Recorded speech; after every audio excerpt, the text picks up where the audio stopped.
Voici le spectacle que j'ai trouvé en rentrant chez moi, l'autre jour, en janvier 2021, après la grosse neige qui est tombée sur l'Alsace. Magnifique spectacle par ma fenêtre, n'est-ce pas? Quelle chance j'ai d'avoir un jardin aussi magnifique. Oui, c'est une vision magnifique. Quand elle est magnifiée, transfigurée par cette neige magnifique. Par contre, quelques jours après, quand la neige a fondu, voici ce que j'ai constaté. La grosse branche qui me faisait un abri et de l'ombre et une espèce de cocon autour de moi s'est écroulée, s'est cassée sous le poids de la neige, est tombée sur le lilas rose qui magnifiait cet endroit, que j'ai peut-être déjà eu l'occasion de vous présenter dans l'une ou l'autre vidéo, ou sur ma page Facebook. Et navrant, n'est-ce pas? Le jardin est défiguré. Il était transfiguré, il est défiguré, et il ne sera plus jamais le même. Comment réagir face à cela? Ma première réaction, évidemment, est un sentiment de désolation. Je suis triste, je suis choqué. Je me dis, plus jamais mon monde ne sera comme avant. Catastrophe. Vais-je rester dans cette émotion ou vais-je changer d'émotion? Eh bien, je m'aperçois que je suis conditionné à me modeler sur mon environnement, à modeler mon émotion, mon sentiment sur mon environnement.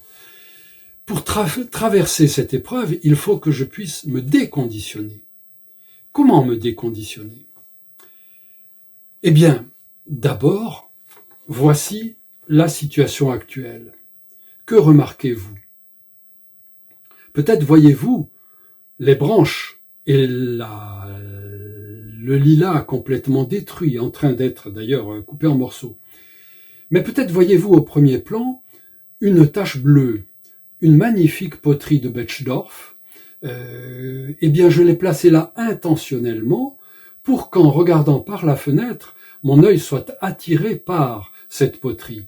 Et cette attirance de mon œil est provoquée aussi par cette tache rouge, ce cache-pot rouge que j'ai mis aux environs, et qui centre maintenant mon attention sur les jolies fleurs qui apparaissent, les perce-neige, les hélianthus, et qui commencent à redonner de la vie et de l'espoir dans cette situation. Oui, c'est comme cela que nous pouvons nous autodistancier. Technique logothérapeutique, logothérapie orientée vers le sens et les valeurs, thérapie, philosophie, pédagogie de Viktor Frankl, que je pratique dans ma vie et dans mon action envers les autres. Et voilà, une technique d'autodistanciation. Orienter mon regard vers, non pas seulement les branches et le lilas effondré, mais vers une beauté qui apparaît derrière cette situation. Voilà, c'est un processus de déconditionnement de mon émotion. Donc, pour pouvoir avancer, pour découvrir quelque chose de nouveau, voilà une manière de faire, se déconditionner émotionnellement en utilisant tous mes sens et la manière de modifier mon environnement pour attirer mon regard vers autre chose. Il y a une deuxième dimension que l'on peut voir à ce déconditionnement, c'est le déconditionnement de la pensée.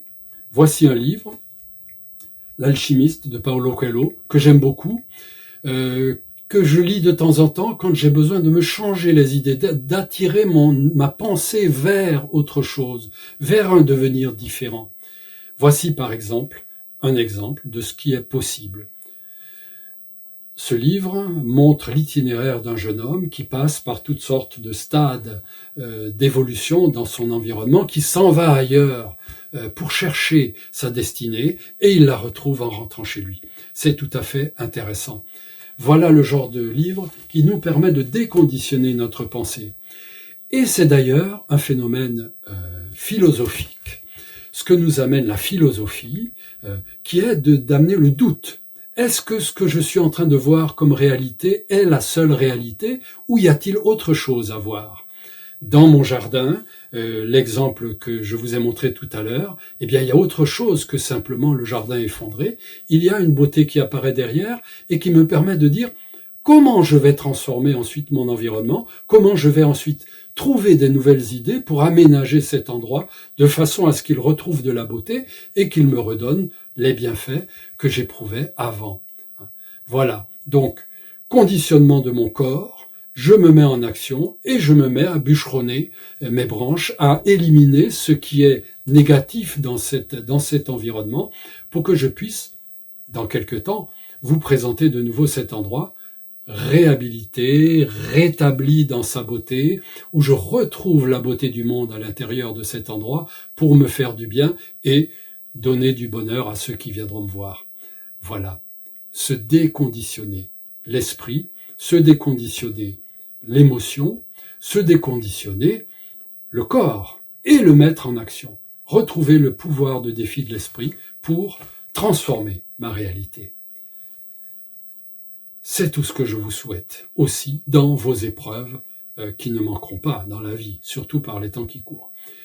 Si vous avez aimé, mettez un pouce bleu, abonnez-vous pour savoir la suite, car je vais maintenant travailler sur l'inspiration. Après le déconditionnement, il nous faut trouver une inspiration pour que notre pouvoir de défi de l'esprit se déclenche. C'est le sujet d'une prochaine vidéo. Merci beaucoup de votre attention.